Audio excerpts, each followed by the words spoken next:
I know that as a parent, and I'm a mom too, we always think about, our kids first and our kids' needs first. And, that's why I'm bringing it up, because sometimes we actually need permission to put ourselves first. And unless you can be in a good place and take care of yourself, there's no way that you're going to have the full capacity to be with your child, enjoy your child, and be the parent you want to be. You may be getting by, but we want you to really enjoy parenting, and it's really can be very hard.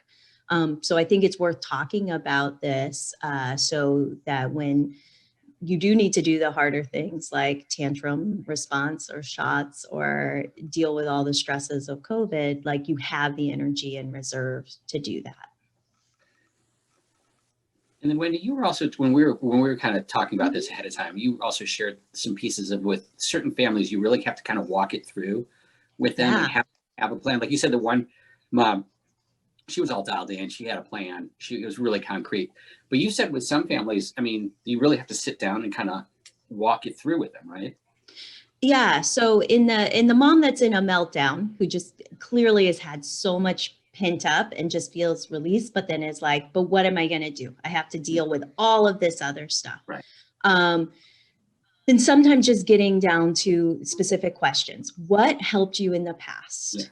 Or what did you do before you had kids that brought you joy or relaxation or restoration? So with one mom who had just had a preemie baby, who had two other older kids, and this was in March, so kind of the beginning, and she was just feeling really overwhelmed. And she told me, well, I used to run before this baby and this pregnancy, I used to run. And so I was like, oh, well, yeah, that fits with all the science about stress relief and coping and how great exercise is. And this is one of my favorite questions. What would it look like if you could run again? Well, I can't run because I have this baby and these kids. And then, okay, well, who is helping you with the basic day to day?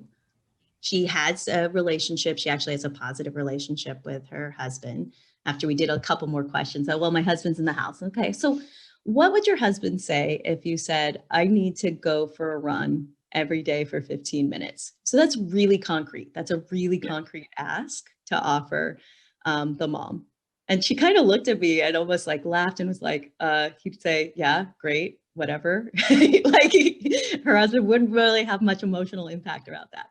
So I actually ended up on that day writing mom a prescription to run for 15 minutes.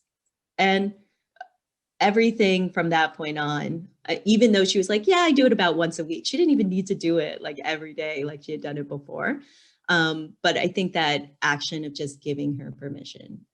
So I use who helps you, if anybody? What strategies did you use in the past before I start offering? And then sometimes I'll just reframe, like self-care is not that you can go get your nails done or hair done or, those things that a lot of parents, and especially now in COVID, that you shouldn't be doing that stuff. Feel like to get them to think about other things that, help them calm down or help them before. And what other strategies? You guys are good at all this stuff too. So thoughts about that or other strategies that you all have for getting parents to start thinking about their own successful coping techniques?